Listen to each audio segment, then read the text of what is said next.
stages in his professional career. He spent more or less, give or take, 30 years at the University of Chicago, a bit more. Then he spent 30 more years, give or take, at UCLA. And now he's planning to spend 30 more years at London, Paris, and Rome, like Woody Allen. He's looking for a suitable university. He's conducting negotiations, American universities. And that's where he plans to make his movies, papers, right? Okay. Now, talking seriously, see,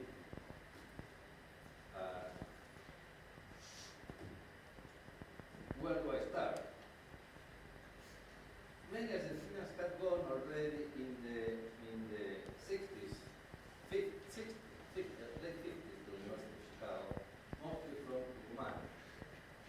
But then Alito, I think it was you, who came with the idea of creating an institutional relationship between the University of Chicago and Argentina, and that was under the form of the Programa Cuyo, which was negotiated on behalf of the university by Alito, who structured the program and negotiated it with the authorities of the University of Cuyo, and brought his dear student, Larry Shafter, in the words of Larry, who wrote an article which I recommend all of you to read in the revista de la Universidad de UCEMA,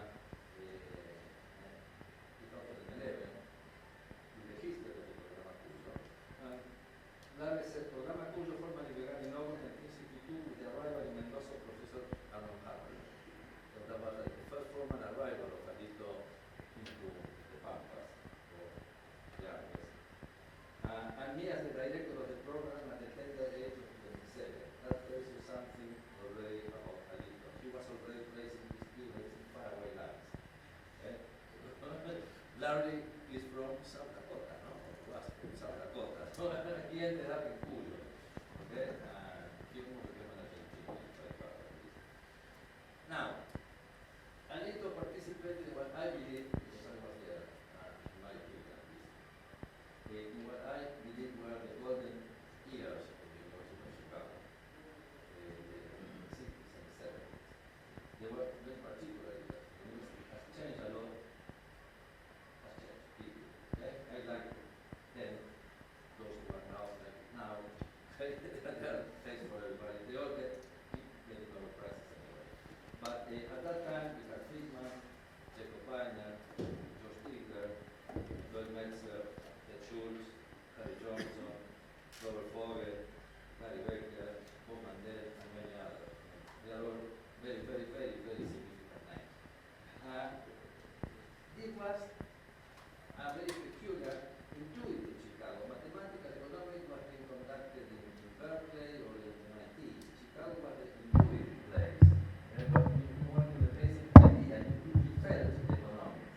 Then, if it was necessary, you did a theory to prove it, okay? But everybody knew that the demands were that was all. We started with that premise, and then, if you could, you demonstrated it, but you felt it. Economics has changed a lot.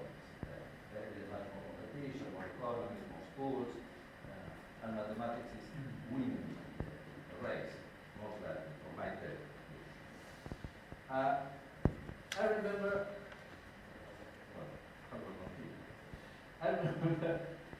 a course, I took two courses with Alito. One was the economic development course. And I remember the first class where Alito, as an introduction, he talked to us about economic planning. Remember, the course was economic development. And he talked about economic planning. And I told my wife, Tracy, that I was going to tell this anecdote. And she told me, Carlos, be careful, you are very gross when you talk about sex, so don't do it. And I said, well, I will try to be very polite. And Alito, more or less, in my recollection, 45 years ago, okay, said something like, I approach the economy like a romance with a woman. I offer flowers, and dog, and tachkia, and poetry, and dance, and music, and I'm smooth, and her, and then I have a relation. Instead, the planners jump on the government, jump on it and try to force whatever they want from it. They want to force the model. So, my fellow students, don't expect me to teach you in this course anything about economic planning. So that was a little in 1971. Now, the funny thing, and it came to my mind just 2 days ago when I was thinking about this talk. In 1977, I was named Secretary of Economic Planning for Argentina. Actually, it was called Secretary of Economic Programming. But it was the same thing. It was a Peronist government, and the Peronist lab made the 5-year economic plan from the Peron time. And this secretary was the place where the plan for Argentina was made. And I was going to assume that morning at 12. And it was 9 in the morning, and Roque Fernandez was the minister, and I felt uneasy. And I didn't recall you, but I felt uneasy. And I said, I cannot be the secretary of economic planning. I mean, this is not for me. I wanted to talk, but this is not for me. And you wanted this. Yes. And I told Roque, I don't want that man. Let's change that. And Roque called Menem. And in 1 hour, he got a decree from Menem, a presidential decree changing the name to Secretary of Economic Policy. And it has been like that since then. That's the only thing that remained from the 90s. everything is gone, but that is remained. So I'm very happy about that. Okay? We don't have planning anymore, programming, whatever. Now, I arrived to Chicago in the fall of 1970, exactly 45 years ago. And the first course I had to take is Alitos Economic 301. Well, it was a short program, not 30 students more or less, about 20 or 25 were Latinos, more 20 at least, somehow Latinos. And we go to the first class, and here comes Alito, and first we see these blue books, which we didn't know what they were, countries didn't exist. The blue books were paid by the university, and instead of taking your own paper for writing exams, you get the blue book. He was giving us an exam on the first day of classes, all foreigners, okay? In my case, for example, I had taken the GRE, and the English part of the GRE, I ranked in the last 1% of everybody who had taken the English test in history. I only knew verbs, and I still know verbs better than my wife, I know verbs perfectly, but I had never written a word. I learned how to write in an hour, and I did. I wrote the whole book, and with a little exam. It was an exam to know more or less of relative position, chromatic, we came from different countries and so on. And then, after the grading, I knew that several of my Latino friends had answered the exams in Spanish, and that Alito had graded it anyway. So that was Alito too.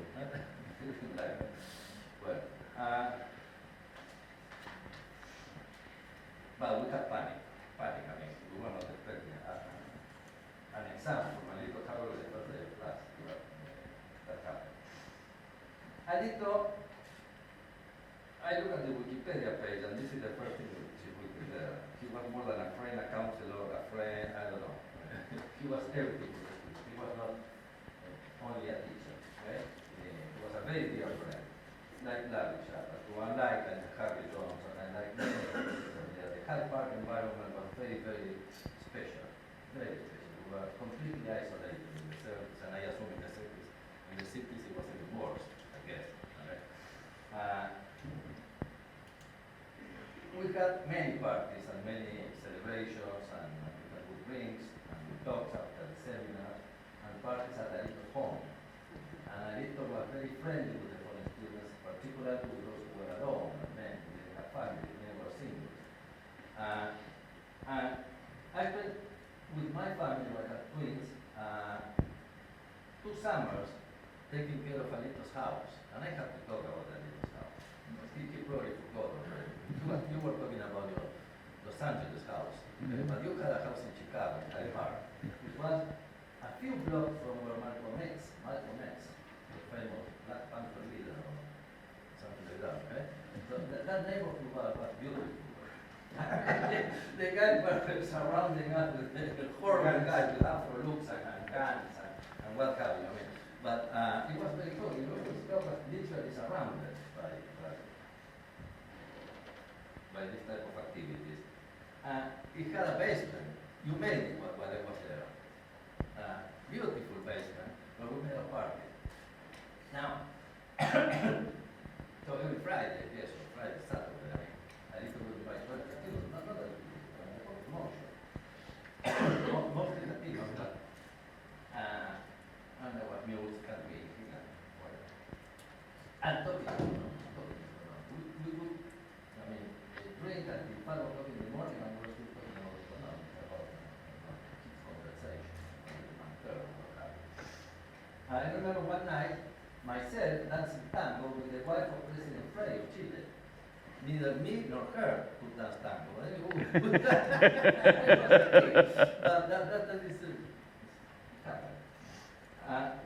after we graduated, Bocalito and Anita, I think the hand there was Anita, we all loved her very much, get touch with all of our graduates.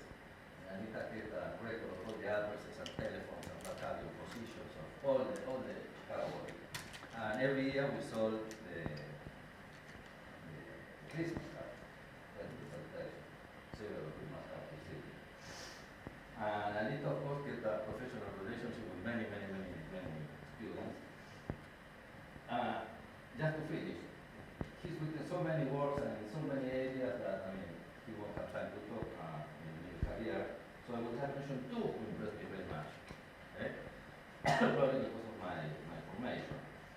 Actually, something maybe some of you don't know is that Alito did his dissertation with Lloyd Metzler on international macroeconomics, which is the field I chose. In Chicago, at the time in the 70s, you had the guys who were with Friedman, the guys who were with Alito, the guy who were with Gary Becker with labor, and the guy who were with Harry Johnson and Mandel doing trade. And Larry was jumping in the middle, and I became very friends with Larry. So I incorporated the Alito Larry project evaluation public finance view with international trade. So international macro was my field, as you all know.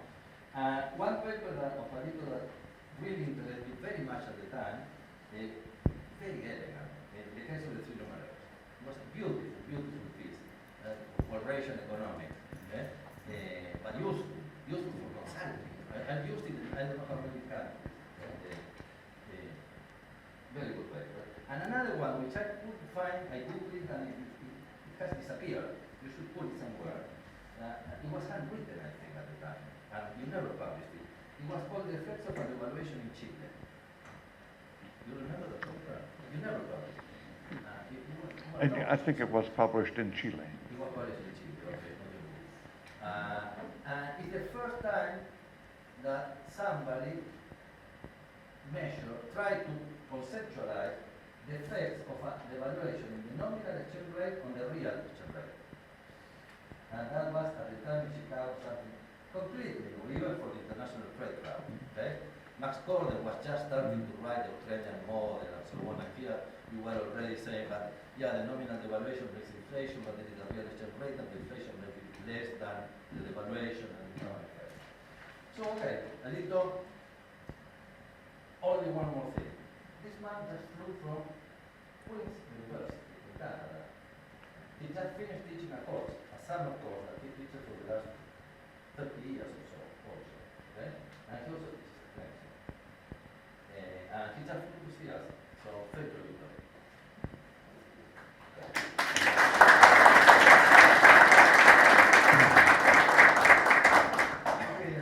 I will apologize, but I will go to Spanish because I was prepared for that, and I will try to do as clear as I can. Me resulta difícil describir en palabras la alegría que significó para mí haber recibido unos días atrás el llamado rector de esta prestigiosa casa de estudios, invitándome a presentar a tan distinguido visitante como Harberger. El placer es doble porque es probable que muy pocos, y a mí me cuesta pensar sinceramente en un solo nombre, despierte tanta admiración y tanto cariño entre sus estudiantes como nuestro querido profesor Harberger. La enorme dificultad para mí es expresar esto en solo 5 minutos, desafío que por su envergadura me ha llevado por prescrito, cosa que no hago muy habitualmente, palabras en orden intentando hacer columnismo de orden y de competencia. Es una suerte de Carlos me haya pedido que me restringiera la trayectoria en UCLA, lo cual ciertamente acota en algo una tarea tan ardua. El profesor Harberger llegó a UCLA como visiting professor en 1983, acompañado por un enorme prestigio, y lo precedía de 30 años como profesor en la Universidad de Chicago, su alma mater, donde él había egresado en el año 1950. Cuando llegó a nuestra universidad lo acompañaba no solamente el enorme impacto que él ya había tenido en los campos de finanzas públicas, evaluación de proyectos o economía internacional, por citar solo 3 áreas de nuestra disciplina, donde había ejercido una influencia que yo definiría como fundacional, sino también por una exitosa y profunda vocación por influir en políticas económicas en países alrededor del globo, actividad que, de acuerdo a mi punto de vista, había transformado para entonces en un moderno money doctor, como los que habían recorrido América Latina muchas décadas atrás, y hoy lo continúa haciendo. Por tanto, a nadie nos sorprendió, o a nadie sorprendió que este exdirector y profesor emérito de la prestigiosa Escuela de Chicago, que Carlos nos ha descrito algunas de sus facetas, se le ofreciese al año siguiente la posición de profesor pleno de UCLA, dando así comienzo una fructífera tarea de dicho departamento. Pablo Sanguinetti, Osvaldo Meloni, Gustavo Dani y yo fuimos muy afortunados, pues arribamos a UCLA en septiembre de 1987, muy poco tiempo después de la llegada a Listo en 1983. Yo, en particular, por la inesperada ayuda gestionada por él sin conocerme, que había recibido con algo muy antiguo hoy en día, que es un telegrama, y con mis 55 años todavía conservo, dándome una ayuda financiera que me permitió asistir al curso. Daniel Artana se encontraba por entonces finalizando su tesis sobre el costo fiscal de los incentivos tributarios en economías regionales, y Osvaldo Esquelone visitaba Los Ángeles como profesor invitado. Y eran tiempos de transición en nuestra universidad. Profesores de la vieja guardia, como Robert Clower, que había trabajado sobre precios rígidos y aplicaciones a la macroeconomía, o Armenal, que era su teoría de búsqueda, dejaban sus puestos a nuevas incorporaciones que estaban llegando. Entre ellos Guido Tabellini, Roger Farmer, Gary Hansen, Michele Boldrin, por citar solo algunos de esos casos. Aunque nos parezca mentira, ellos fueron jóvenes profesionales en algún momento, luchando por una posición permanente en aquellos tiempos. Y nunca más necesario alguien como él en ese momento, con yo diría su sabiduría, su sentido común y su conocimiento del mundo real, para dotar de contenidos y norte a dicha transición que no era fácil para nuestra universidad. Si yo tuviera que resumir la guía de acción desde mi particular punto de vista, y por lo tanto, para mitigar eso he recurrido en parte a sus propios escritos, resumiría 3 principios en la acción del profesor Harberger. Yo diría, en primer lugar, su legendaria determinación a contribuir de una forma personalizada, yo diría artesanal, en la formación de sus estudiantes, de modo estos que se convirtieron en funcionarios económicos de relevancia en sus respectivos países.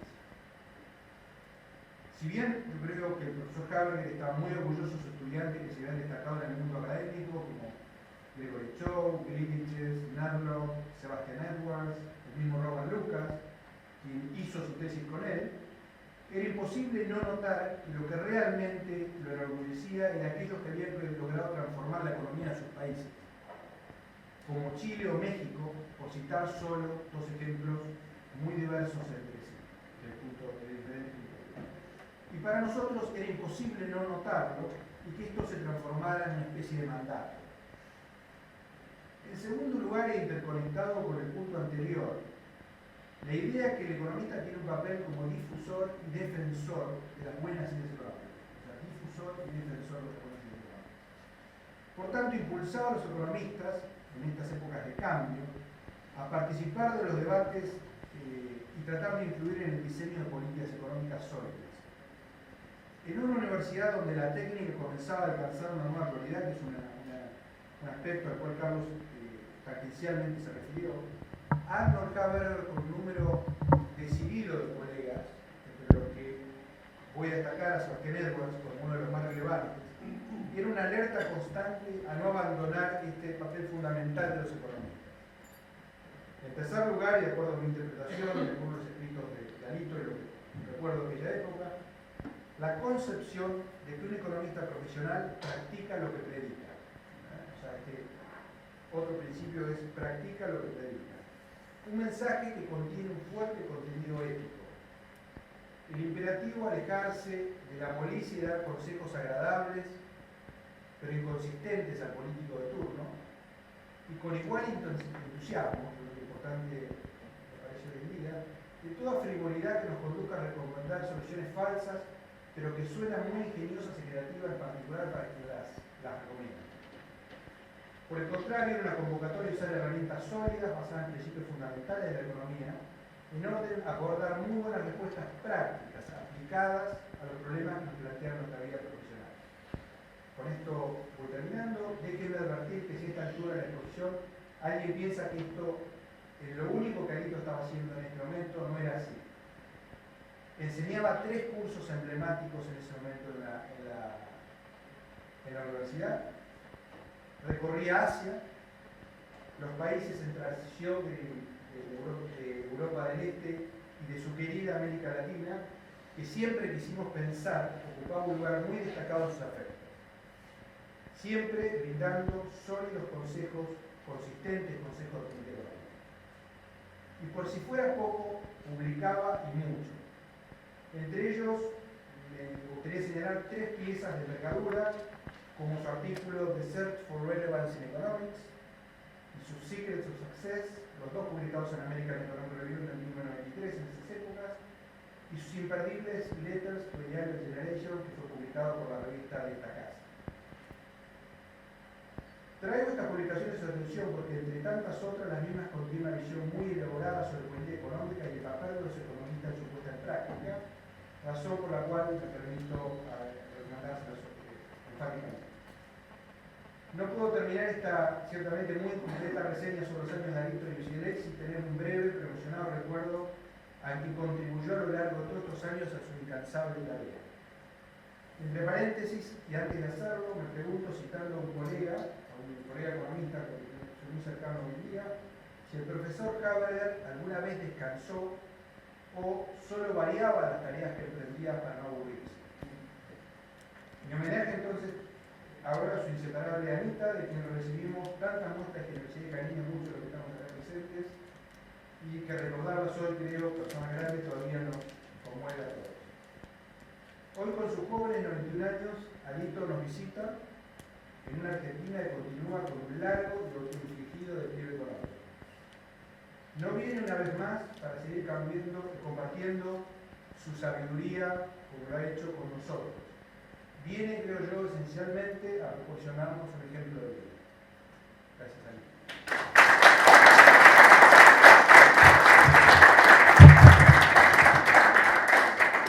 Pues muchísimas gracias, Carlos y Javier, por estas palabras tan exageradas, pero finas y apreciadas.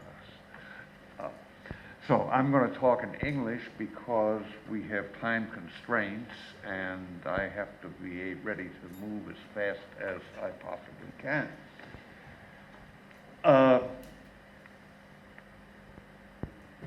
Start with,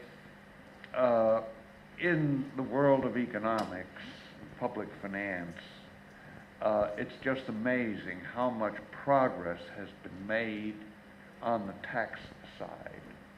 How terrible were the taxes 20, 30, 40 years ago. The United States had maximum rates of 91% coming out of the Second World War. 70% only disappeared in the Reagan administration in the 80s. Latin American countries, including Argentina, had tariffs ranging 200, 300, 400%. Colombia had a prohibited list of imports. The prohibited list got so long that they had a shorter one called the permitted list of those that could come in. So, compared with that world, the world that we see now in the last 20, 30 years is amazing, you know, of liberalization, openness, relatively low tariffs, few trade restrictions, relatively disciplined monetary policy nearly everywhere, and so on. But on the expenditure side of the ledger, we haven't advanced very much. And part of the difficulty on the expenditure, on the two sides is, let's say, in straightening out a tax program, you need 10 good economists in the Ministry of Finance, and you can make a big reform. But to straighten out the expenditure side, you need people to evaluate every highway, every bridge, every port, every social program, every this, every that. You need thousands. You need an army. And we don't have the army. And if you got an army that needs a methodology, and that is cost-benefit analysis. And this cost-benefit analysis has its own history and so on.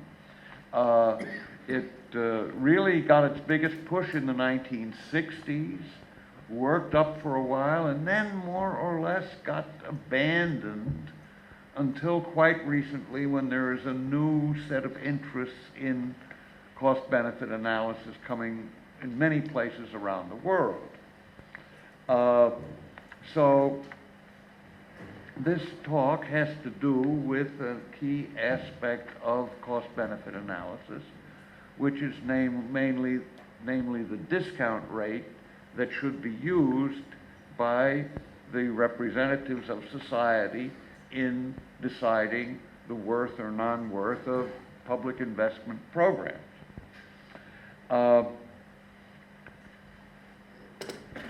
There is a nice history that I used to teach in my classes.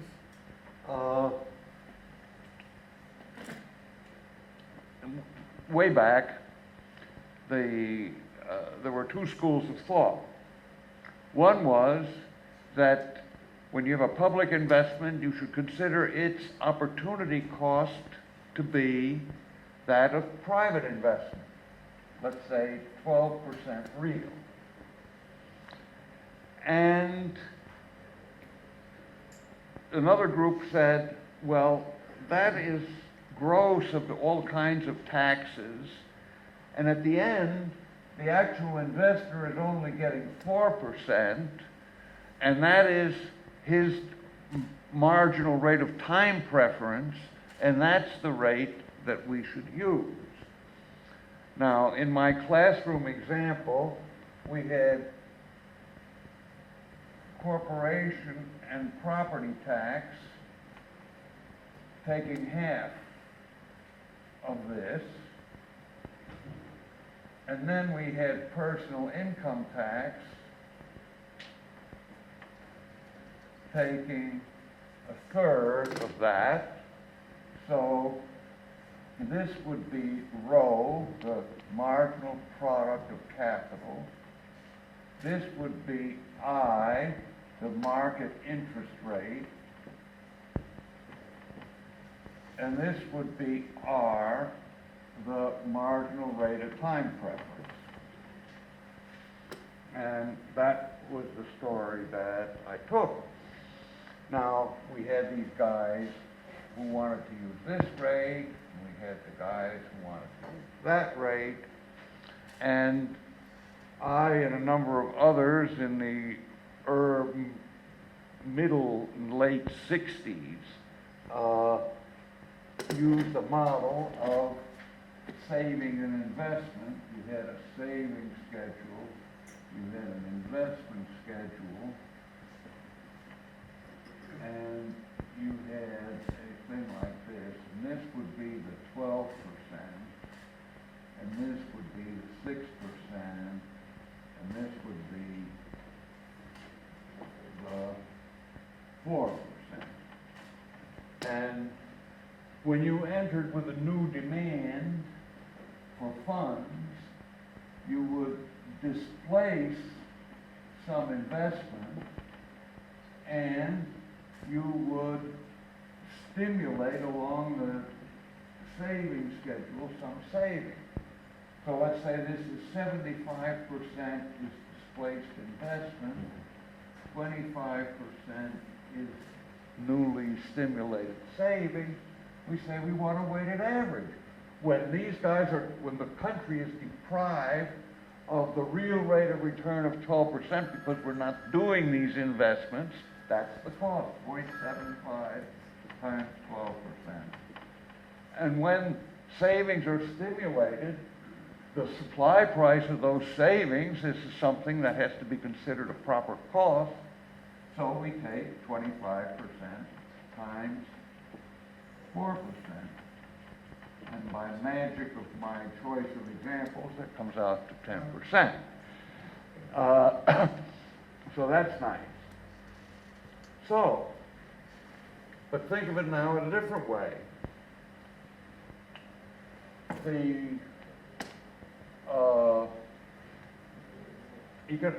I'll call this omega, or economic opportunity cost of capital. Let's have this thing. You can say that 12% is equal to I, 6%, plus distortion at the company level, which is the other 6%. And 4% equals I, 6%, plus distortion at the personal level, minus 2%. So, we can use our formula here and say that this is equal to 0.75I plus 0.75 the corporate distortion, and this is going to be 0.25I plus 0.25 the personal distortion, which is minus 2% plus 6%. And so we have two ways of thinking of the economic opportunity cost of capital. It is either a weighted average of the productivity of capital, and on the other hand, of the supply price of savings, or it is the market interest rate that, in this simple example, the government pays on its debt. Market interest rate adjusted by externalities, which are the tax distortions. You're losing these corporate and property taxes by not having that investment, and you have to pay that extra 4% to the providers of the extra savings. So both of these are the extra 4%. Rather, you're gaining. I'm missing my point here. You're gaining the personal tax on those extra savings, so that offsets part of it. So your distortion would be 0.75 times 6 percentage points, which is 4.5, and 0.25 times minus 2 percentage points, minus 0.5. 4.5 minus 0.5 is 4.0. The interest rate is 6% plus the weighted average distortion is 4.0%, 10%. So we get the 10% both ways. All right. I love that as a textbook example, as a way of introducing students to this subject and all of that. But now you look at the real world and you try to measure these things, and you find that if you measure the rate of return to capital and the supply price of savings, and you take the weighted average, you might get something like 10%. And if you take the real government bond rate and adjust it for the tax things we're talking about, corporate and personal taxes, and corporate and personal taxes and the property tax, what you're going to get is maybe 4 or 5% at most. So there's a huge gap between those two ways, and this is a source of all kinds of problems among economists who are in this field. Those who gravitate toward low rates want to use the second method, and those who gravitate toward high rates want to use the first method. And this paper, which Jenkins and I have published just last year, is an attempt to sort of create more harmony, less dissension among these people. Now, I will tell you right away that the big difference between why don't we get the same answer doing it both ways? And the answer is that the rates of return that we see on real capital incorporate all kinds of true risk premiums. True risk premiums. There's a tremendous problem with risk premia because most of the time the risk premium that you see is an allowance for the fact that you don't think somebody's going to pay, that it's a default risk that's being created in the market. Well, a default risk is not an economic risk, you see, but economic risk is something that deals with expected values, that if you have some kind of assets, people have an expected value of 10% for that asset, and for a government bond, they have an expected value of 3%. That difference is a true risk premium because it has nothing to do with non-payment. It has to do with variability and correlations and things like that, but not with the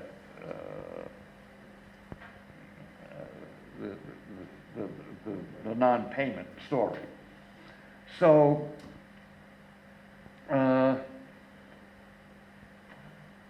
at the very biggest level that doesn't require any work, we say the following thing. Here we have this big elephant in the room called risk, true economic risk. And the percentages involved are large.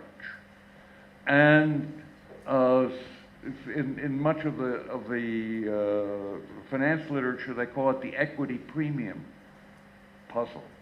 Why are the premiums on equity as high as they are in real terms, year in and year out? That kind of thing. So what do we say? Between Jenkins and me, we have 100 years of work in the project evaluation field, in the real world, with real projects. So we have a lot of experience. And what we say is the following. If somebody tells us to use a government bond rate, which is an almost riskless rate, it has some government bond rates have a risk of inflation. We have index bonds, which are not, they don't have even a risk of inflation.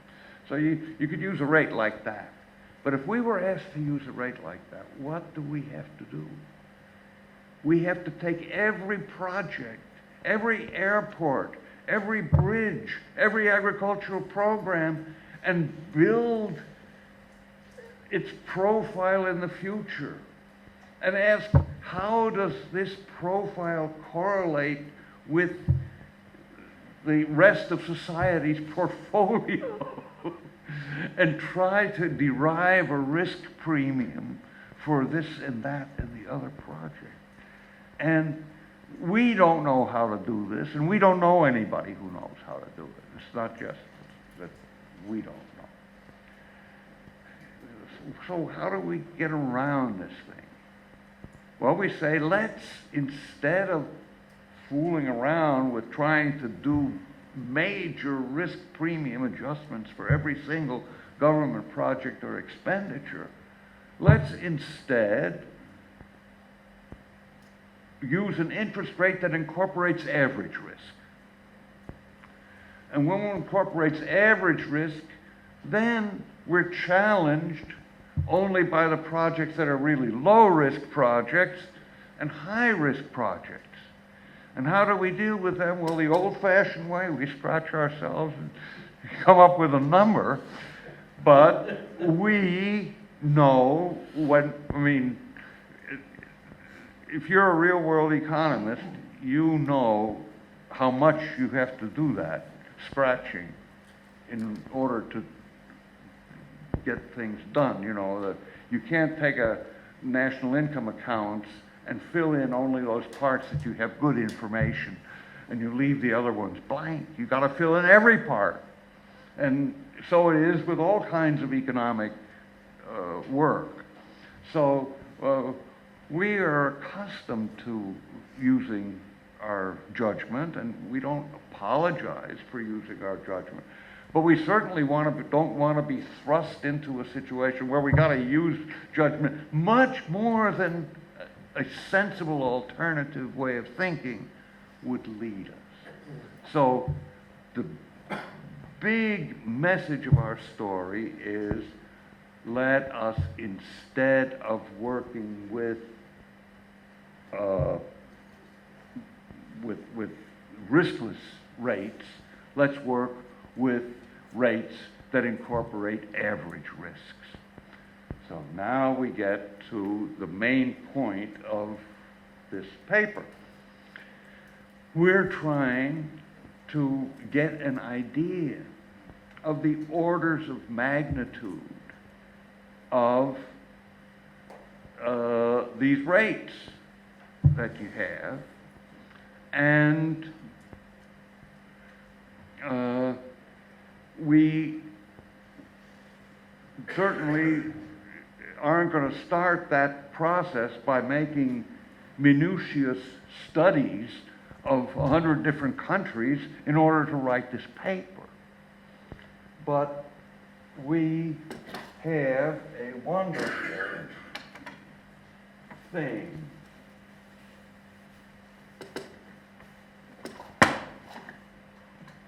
that I don't think many economists have really digested, if they have seen, may not have seen it. But we have here gross investment is IT equals SYT. S is simply the fraction IT over YT. It's not saving, it's investment. But I use I for interest rate, so I can't use I for everything. Now, this gross investment, and later in the paper we open the economy, but for much of the historic discussion has been in terms of a closed economy sort of thing. So here we're just going to be talking about government gets its money from displacing investment and stimulating savings. At the end of the paper, we say government gets its money by displacing Argentine investment, stimulating Argentine savings, and drawing money in from abroad. We just add a third source at the end of the paper, which is traditional in this work. But the theoretical parts of the discussion have always been in terms of this saving and investment kind of model. So that's what we're going to do. So what's the gross investment is G plus delta. Well, G is the gross rate of the capital stock. I'll put here GK. And delta is the rate of depreciation. The function of investment is to cover the depreciation of the old stock and provide an increment of new. That's straightforward enough. Now, gross rate of return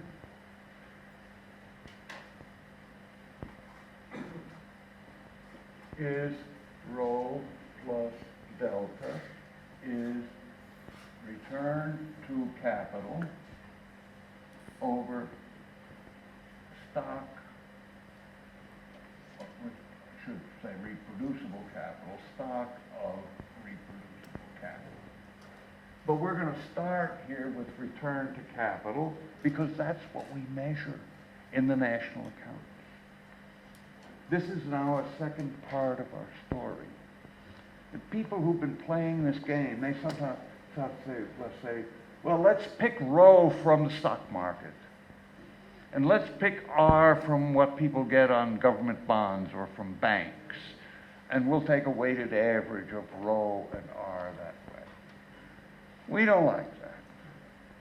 We say that a lot of people who don't buy government bonds, I mean, there are a lot of people who are having all kinds of marginal relevant rates of return on their fund.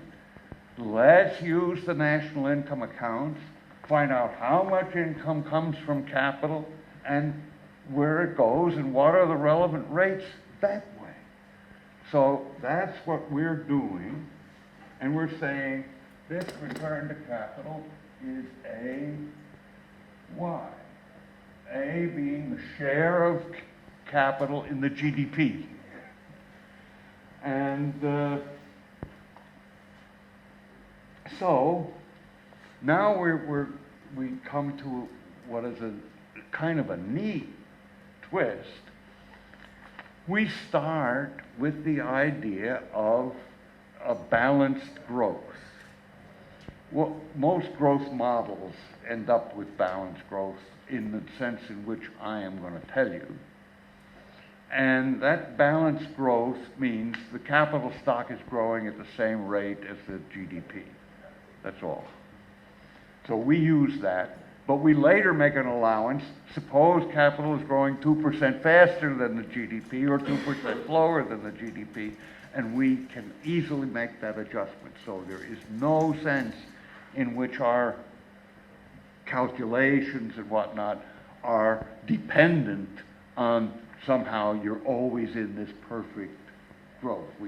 We're just using the perfect growth as a nice way to do simple calculations, and then we have another simple way of making an adjustment for if the capital is growing faster or slower than the GDP. Of course.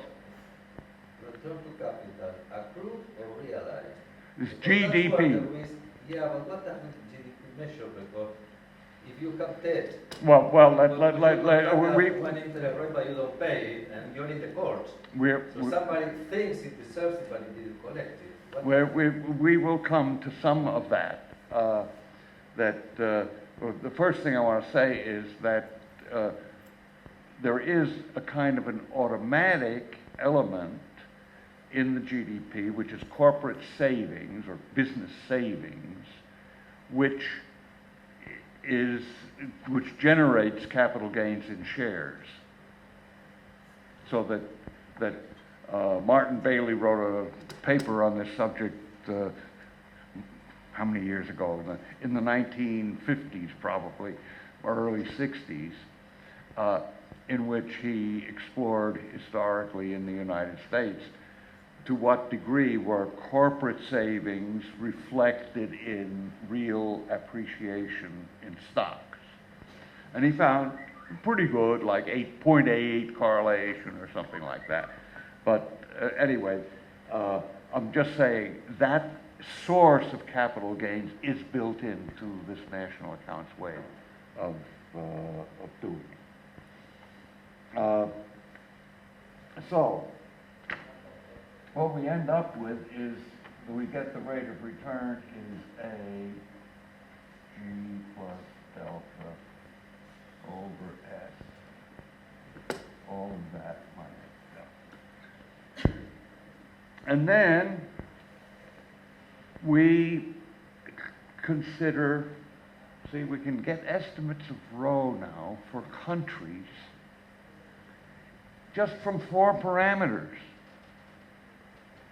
The share of GDP going to capital, the share of GDP going to gross investment, the rate of growth of the economy, and the depreciation rate of the capital stock. Just 4 numbers. We are fairly confident that the depreciation rate is on average for reproducible capital, 4% is a good number, so we don't hear that. But we deal with advanced countries where the investment share is 15 to 20%, healthy developing countries where it's 20 to 25, Asian tigers where it's 25 to 35, GDP growth 2 to 4% for the advanced countries, 4 to 6 for the healthy developing, 6 to 8 for the Asian tigers. Capital share 1/3 to 0.4 for the advanced, healthy developing 40 to 50%, Asian tigers 50%.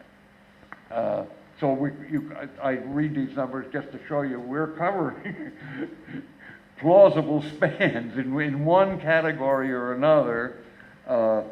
We're covering gross investment from 15 to 35% of GDP, growth rates from 2 to 8%, capital share from 1/3 to 1/2 is being covered in our numbers. When we do this, we get pretty high rates. I'm going to read midpoints of ranges. Midpoint of 10.5% for the advanced countries, 14% for the healthy developers, and 14.5% for the Asian tigers. But we have a problem.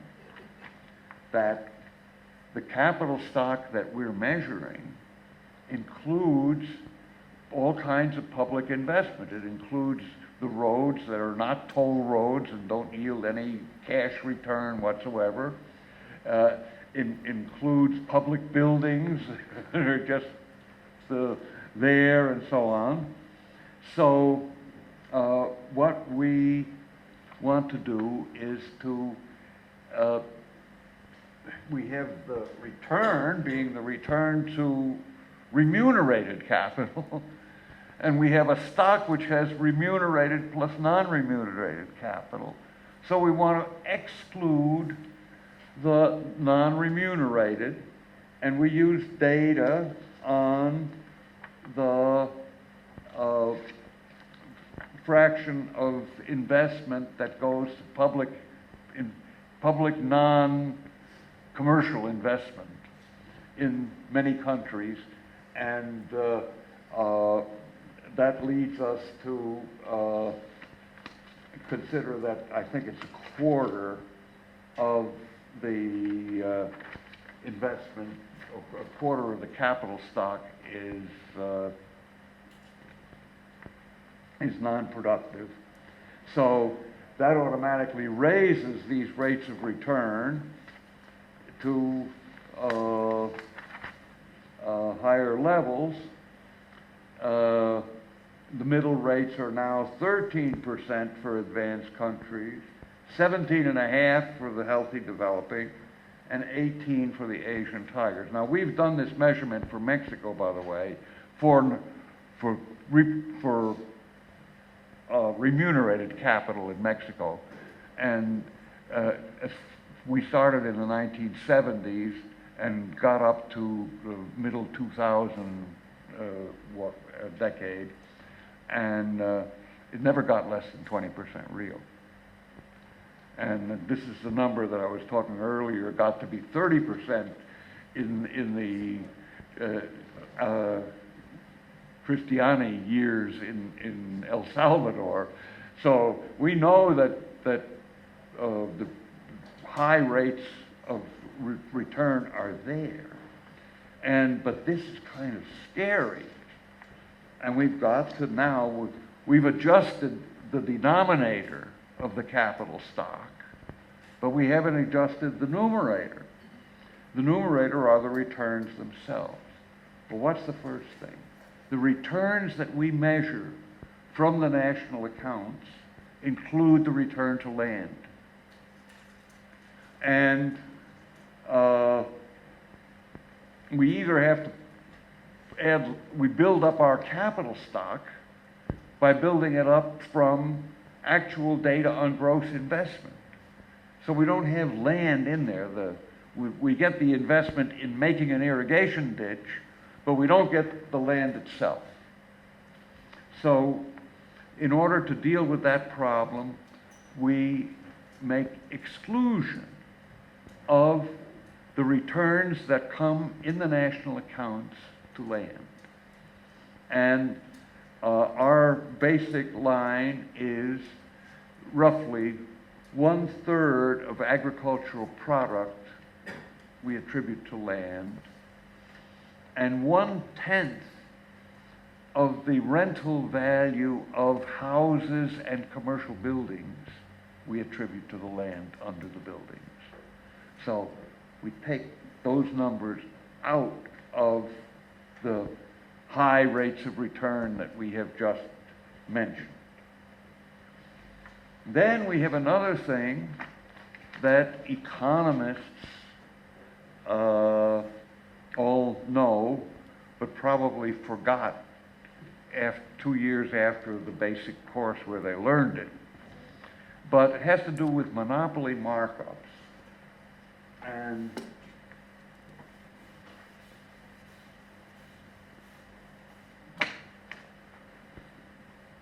I'll make a flat cost curve here to make life simple. This is demand, this is marginal revenue.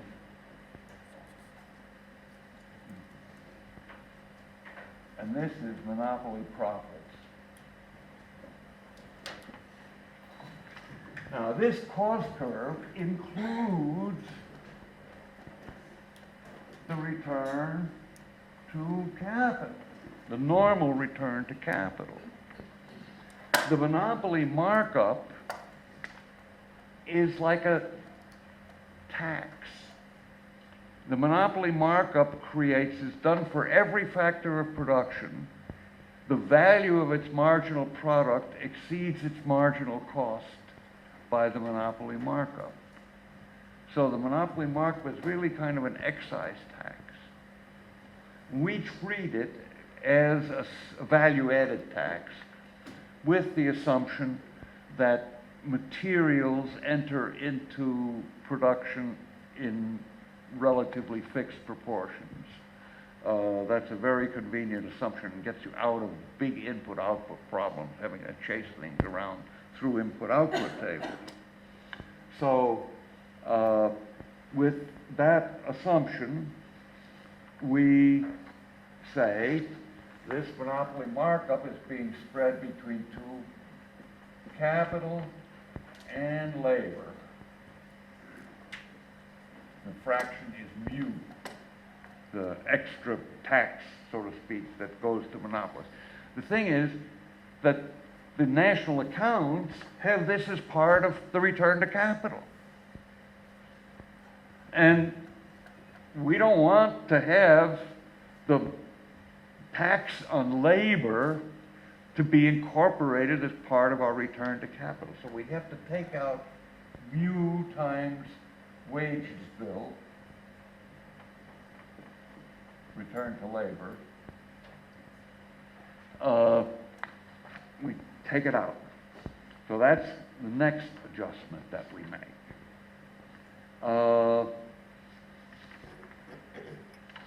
then we have what to me is the most interesting part of the paper, and I believe it is original, but I'm not sure.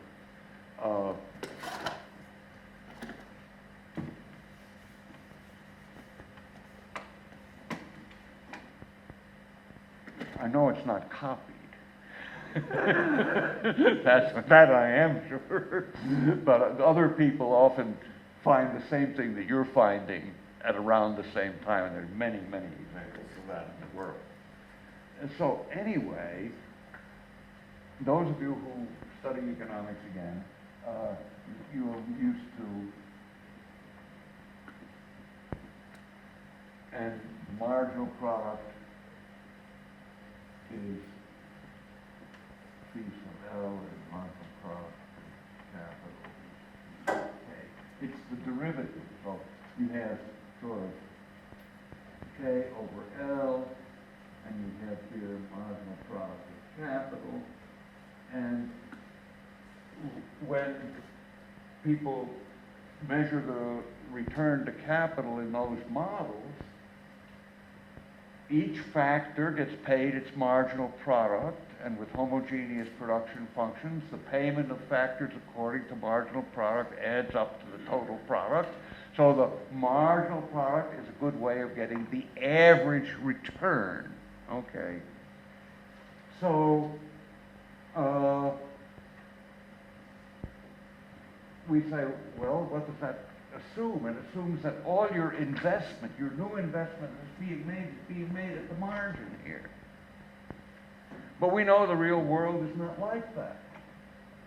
We have innovations in the real world, so that if you have expected rate of return on investments, so have some investments with 40% expected return, some with 30, some with 20. Then you're going to get down somewhere to 10. But there's going to be supra-marginal returns to investment every year. And that's coming from investment in new things, where you're getting your money back in 2-3 years and things like that. That happens, but it doesn't happen on everything.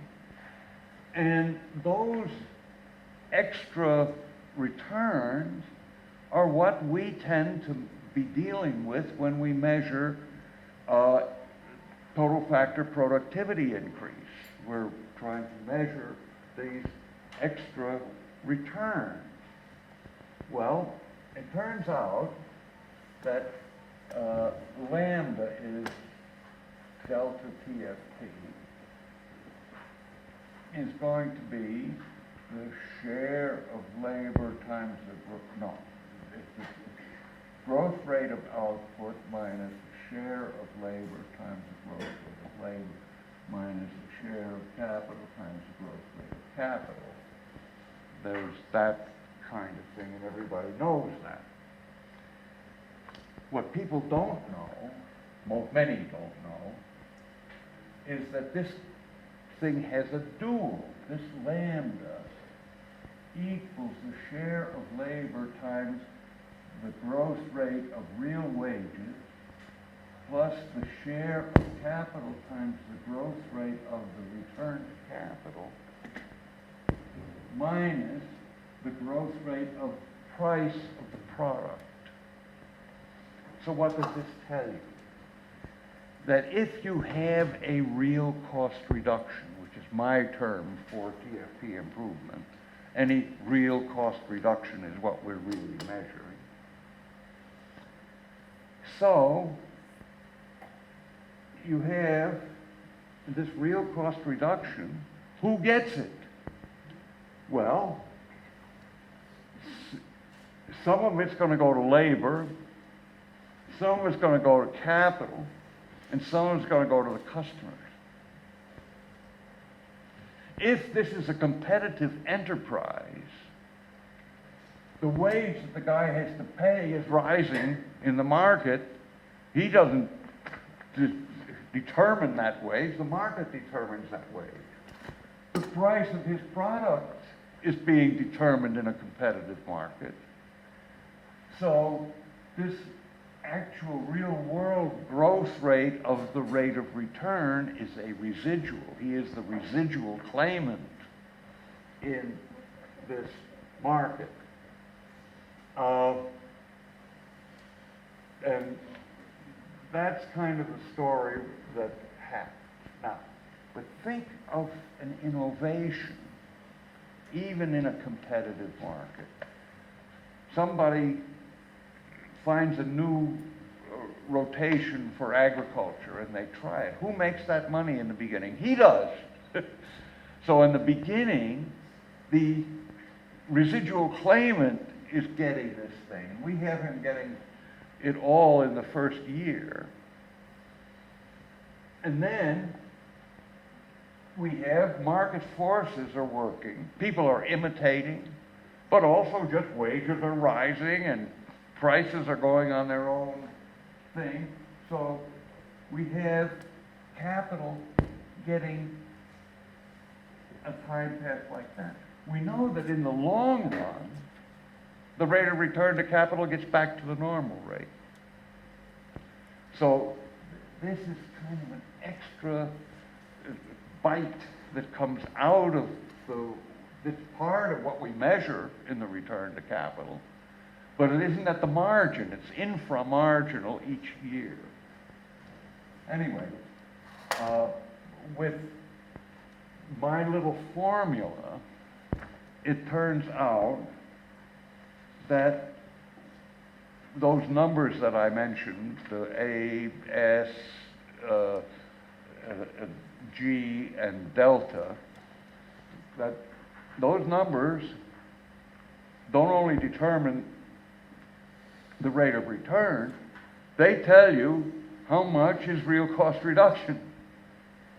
So we have already implied real cost reductions in our model. And we use them. But if we were doing a real world case about the United States, Canada, Argentina, we would measure the TFP improvement every year from the national accounts the way people have been doing it for 50 years.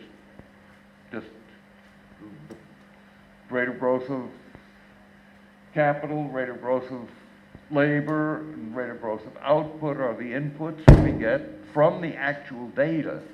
What are the TFP improvements?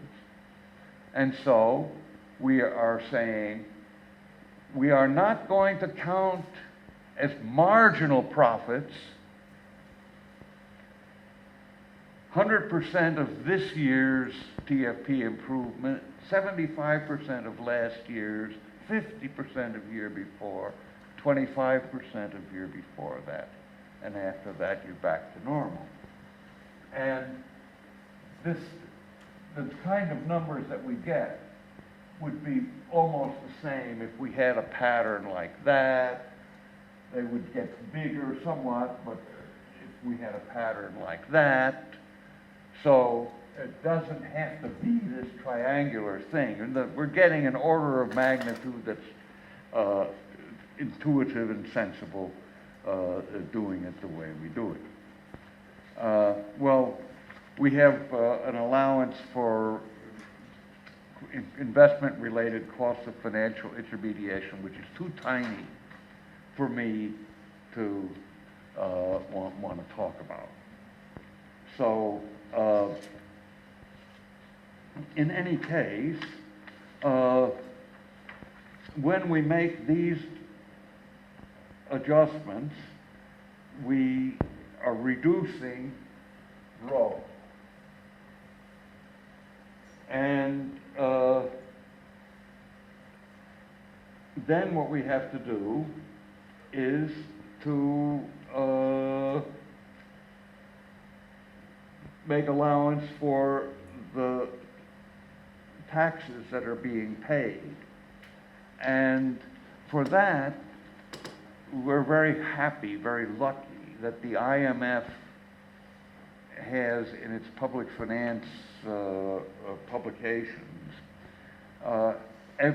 estimates for just about every country of the taxes on capital income and property.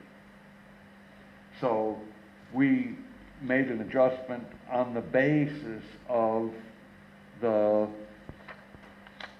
actual tax, the average actual tax payments that were being made, and we end up with a rate of return which goes like this.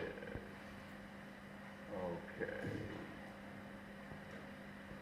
The average estimates for row is middle of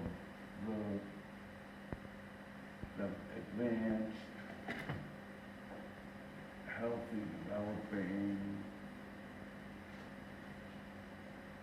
Asian tigers.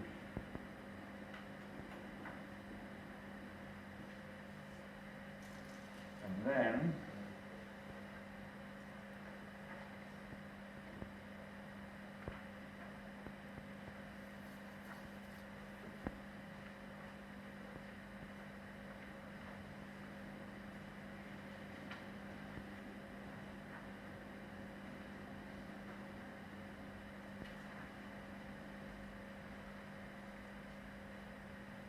we get R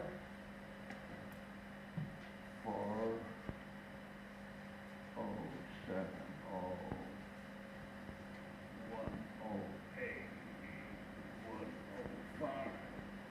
And you can see what's going on here, how different these rates of return are compared with the government bond rate or the rate on demand deposits or time deposits or something like that. And remember, these are numbers that are based on national account stuff.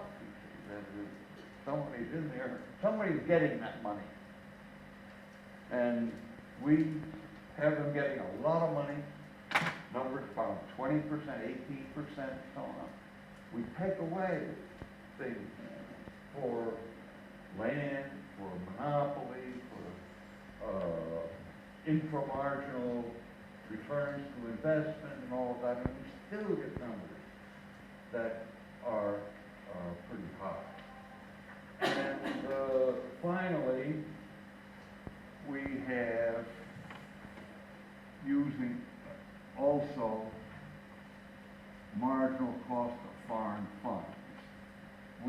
The third element that I said, we had a closed economy picture up to now, but we recognize that we draw funds from abroad, and when we make that adjustment, we get the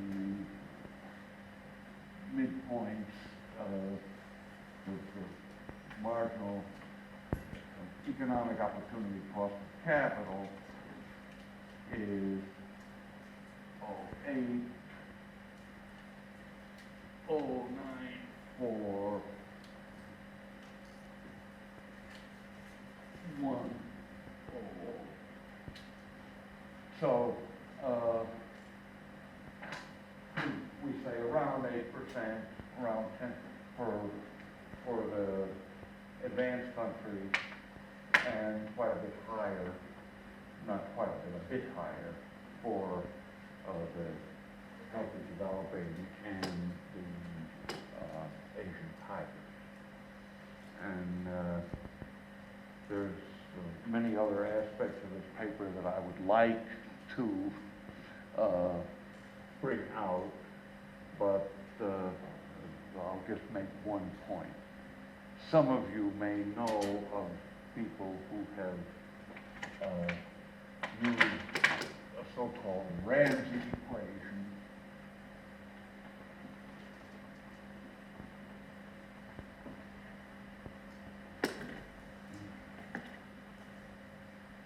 which says that your discount rate is equal to gamma plus EG.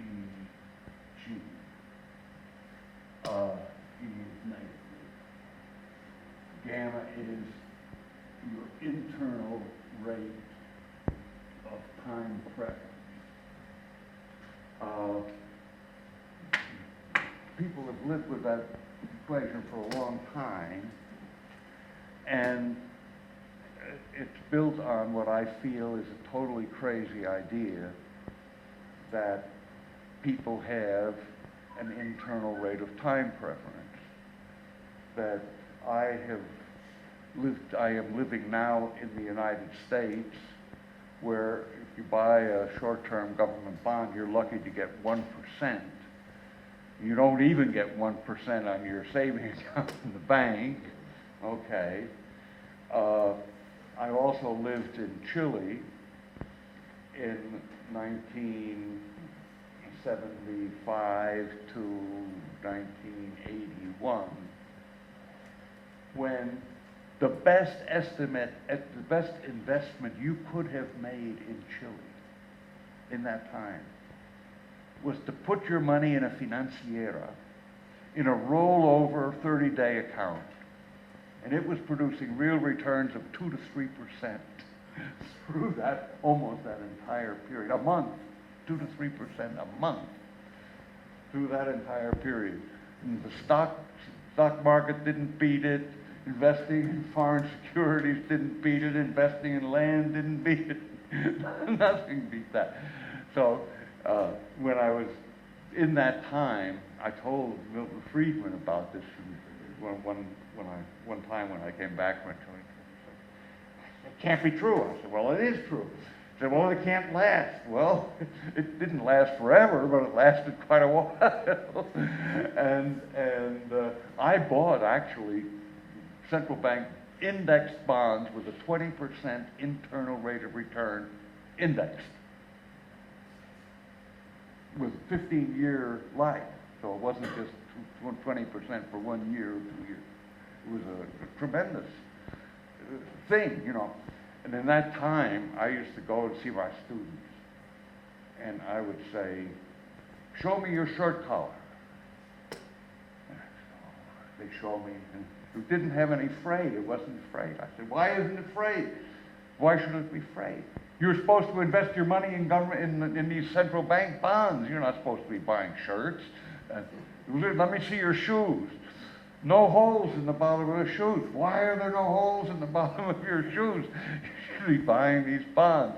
Well, all this is just to show that even former Chicago students didn't respond heavily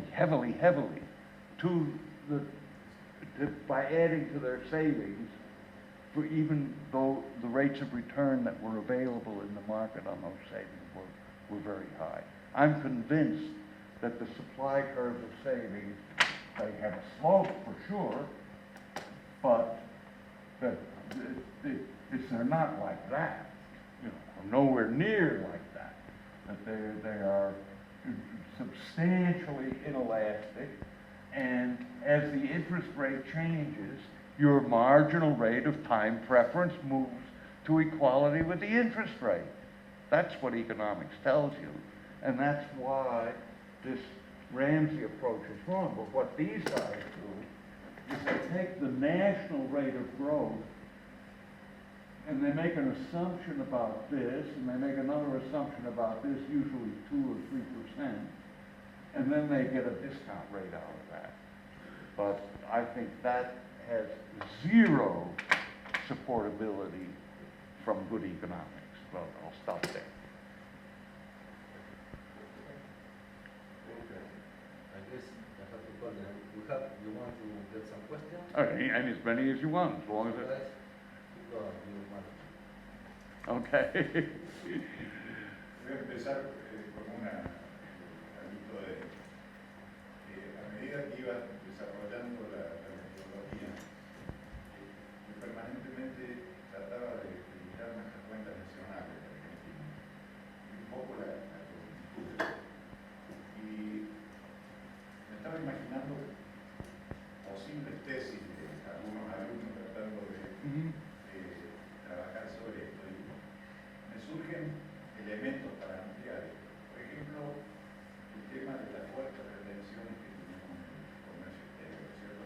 tax measure. Después tenemos un impuesto importante al crédito, o sea, tú mencionaste que en la parte financiera las distorsiones podrían ser bajas. Probablemente a lo mejor no tenía en cuenta los impuestos que están pagando las transacciones financieras.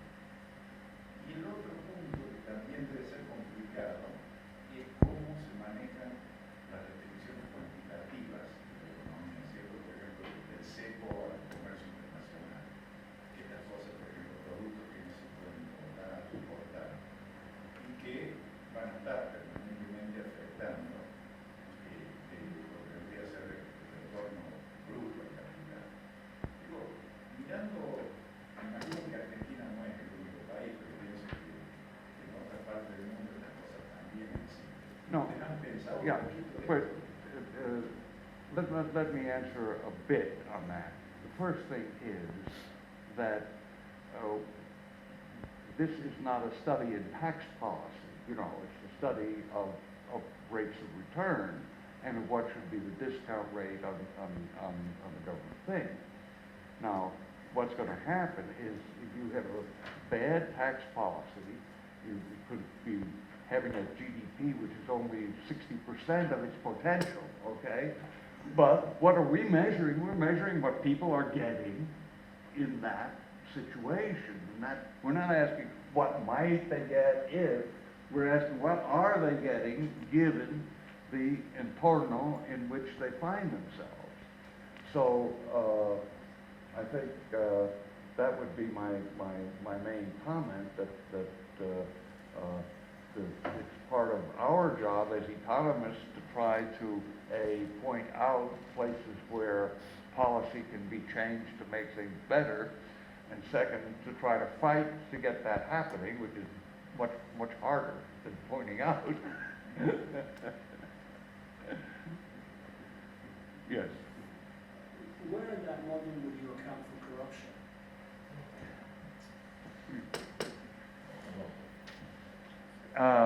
That can be an interesting case. I mean,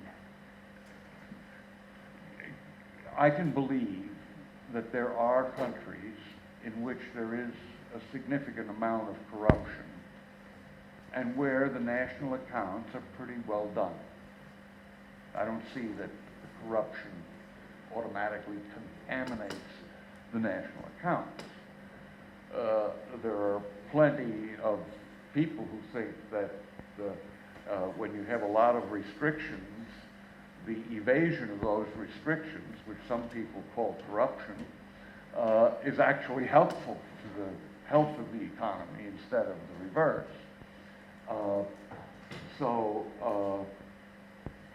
I would say again that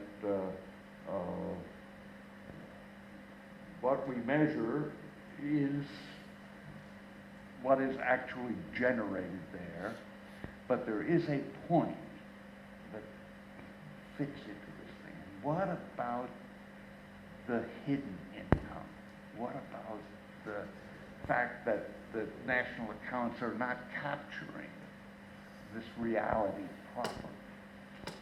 And I actually am deeply interested in that subject, and it's something that some of us can talk about at a later point in my visit.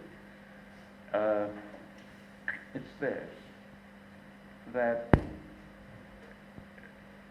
there's all sorts of ways in which things that are really investments are not counted as investments. And every businessman, almost all over the world, most of the time, if he can make, like a farmer can build a fence and just say, well, I paid the labor wages and I'm going to deduct those wages. So he didn't capitalize the fence. Doesn't count as investment, counts as an expense. How do I make an adjustment for that? Well, the value of that fence should be added to investment. And when it's added to investment, it should be added to GDP. But it also ought to be added to the return to capital. So you have those three simultaneous insertions of a new amount to correct the national accounts for the understatement of investment. Well, what does that do? What does that imply for our measures of the rate of return? What does that imply for the TFP measurement, which is another interesting question? We have countries with a lot of accelerated depreciation. Do they understate real cost reduction because of this mistake in the national account? So it is an interesting subject. I've made a few calculations on this, and what is clear is it depends on the degree to which the falsely stated investments have the same or higher or lower depreciation rate. If that other capital, including human capital, has a higher or lower depreciation rate than the other. If the depreciation rate on the left out portion is significantly higher, that leads to our rate of return going up. And that's what I think happens. I mean, certainly training capital and stuff depreciates faster than houses. Which is a very interesting question.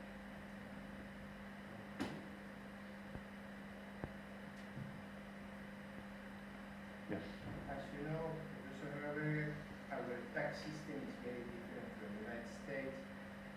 And I'm thinking about Professor Fernandez about how to make the calculation of the distortion. I think in our system, the value tax works like an income tax without treasury. And in the case of financial tax, will be like another income tax or sort of that you have to include in the distortion. Am I right? Oh, I would say that you want this to be a number that when you're measuring the rate of return, normally the national accounts will deduct indirect taxes. They'll take that value-added tax out already before they measure the rate of return, so we don't have to take it out again. But any tax that they don't take in that form, I think could be allocated, the receipts of that tax could be allocated to labor and capital in some sensible way, I think.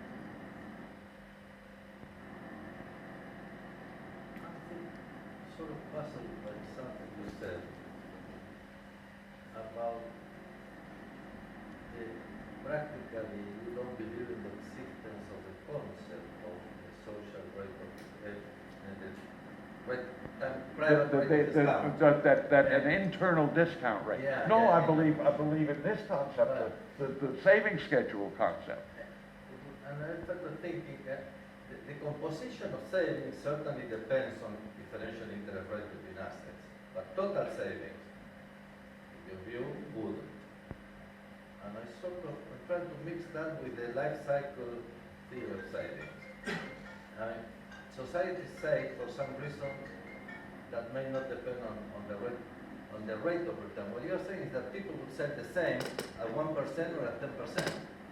No, Aggregate. I'm not saying no, not the same. I'm saying I'm ready to have it go from 6% of GDP to 10% of GDP at different rates, easy. So it's just that the idea that if a person, consider an individual, and his internal rate of return is, his internal discount rate is 2%, and he faces interest rates of 5. Well, he has to save so much that when he compares this year with next year, he has to have a lower marginal utility of consumption by having more consumption next year to make up for the difference in those rates. And that gets magnified. The more he goes into the future, the more his consumption is going to be growing from now until he dies. So he has to be constraining his consumption today to a very small fraction of his income, just by having that difference in the market rate is 5% and his discount rate is 2. When it goes the other way, your discount rate is 10% and the market rate is 5, that your whole future is going to be one of forever declining consumption. So you wouldn't have anybody having a sign of a steady state consumption. You have the economy as a whole has a steady state consumption, but it's mixed of two groups of people, those who are going this way and those going that way. It's kind of a crazy scheme. But you see, and what they do, you see, in the Ramsey equation, I'm not against the Ramsey equation. I'm saying that I'm against this. I'm against the use of a constant gamma in the Ramsey equation. But if you consider the gamma to be a gamma prime, a marginal rate of time preference, and that what the Ramsey equation says is that your marginal, that you will save up to the point where on the marginal saving, your marginal rate of time preference corresponds to the marginal rate of return you get. I'm not explaining myself. Do you think Japanese people save so much because they have a low rate of time preference or because they love wealth? Because they don't like consuming. They want to sell for their children. They don't like consuming. They are afraid of uncertainty in the future. So they save. They don't care about the return. They're conservative, yeah. I'm conservative that way. So it's a totally different model. But I mean, let's take Harberger as an example. That my savings behavior does not differ much now when the interest rate is 1% than it did when the interest rate was 5 or 6%. You like wealth? No, I consider that a modest and restrained level of living is a moral good. But you don't know that.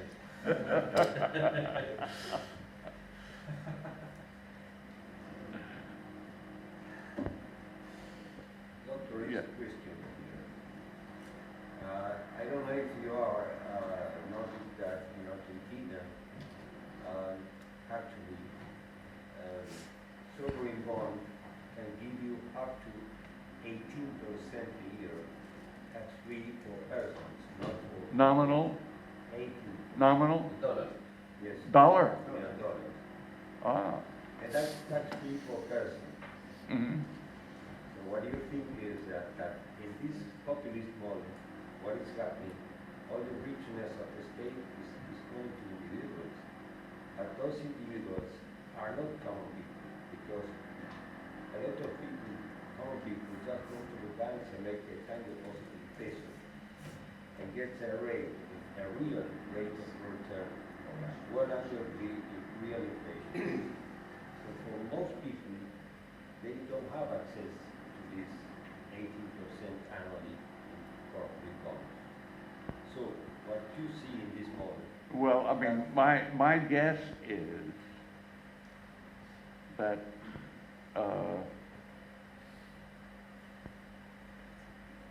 some of that high rate of return suggests that the marginal lender is making an allowance for the possibility that not all of it will be paid as promised. And that is default risk. And I'm not here talking about default risk. It would be. But in the long term, even when you get a default, the people that kept the bonds and went to the exchange for new bonds, they get a coupon, a warrant. Considering more, they recovered most of the investment, even with the default. So in the long term, even with default, let's see Mexico. I know that very well. 2 defaults, one in 82, one in 95. The bonds went down 30%. If you keep the sovereign bond, that sovereign bond had a fixed coupon of 17% that finally paid. So in the long term, most sovereigns are a good investment. And second, when you talk about the 1% return, it's a partial way of seeing that investment because you can have enormous capital gain. Let's see now we are in a scenario of a high probability of increase, a hike in the interest rates in the United States. That'll be capital loss. Yeah. The price of the bonds will go down significantly. So if you are short in that bond, you can get a huge, you bet on the high, and you can get a higher return than this. You get the instrument, and you can get a capital gain that is maybe 20 times what the interest rate that is inside that bond. I don't know if I can clear enough. Otherwise, when you buy the bonds and the rates go down, like last year's, or go to practically to zero, the increase in the capital gain is really big, especially in sovereigns, especially in the United States. Even here, you can get a leverage. So you can double, triple your capital gain using leverage.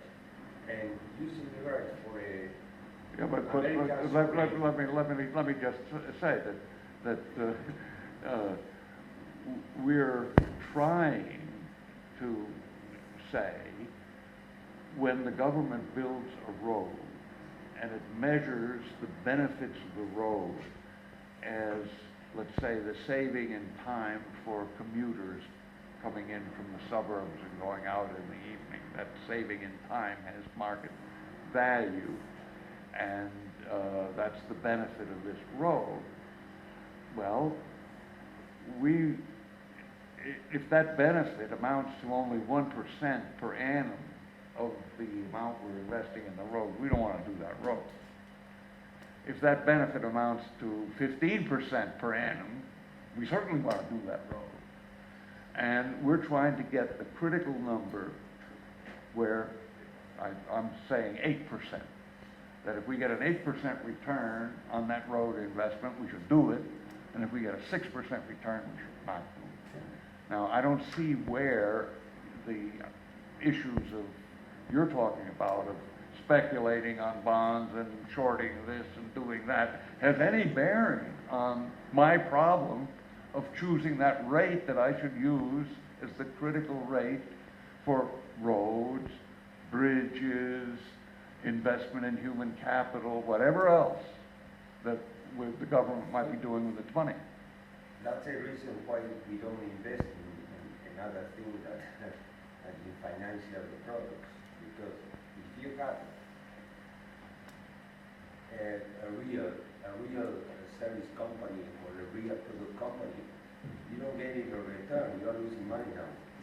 The only sector that is absolutely covering and getting a high of return, very high amounts of return, are the banks here.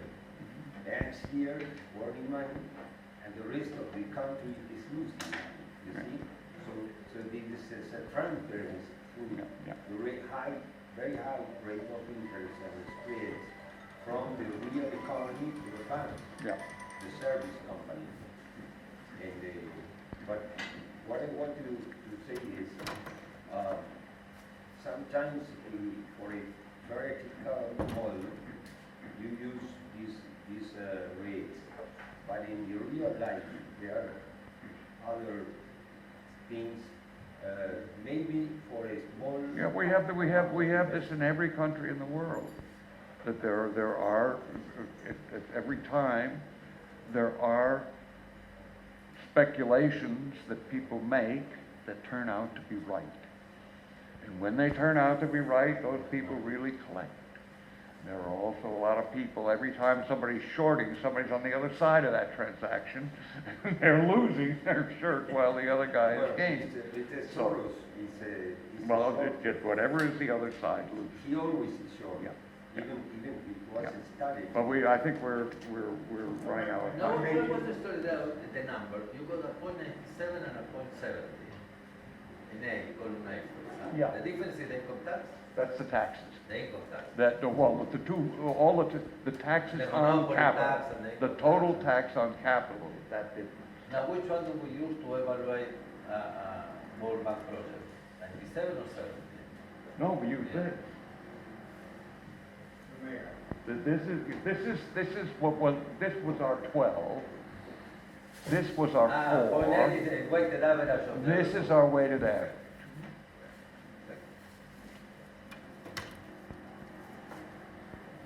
Other comments? Well, Adito, thank you very much. We'll keep seeing you in the next few days. Okay, very Thank good. you for coming.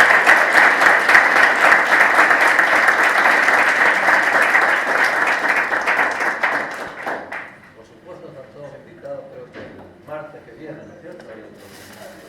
Está en la página.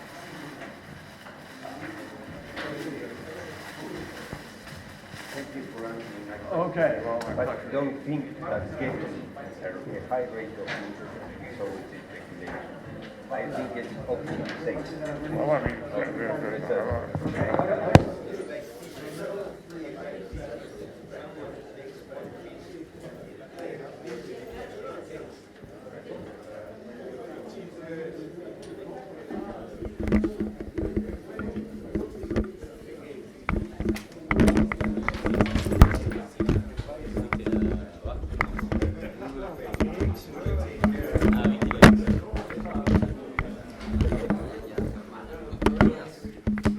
Sono los he visto tampoco en estar de viaje.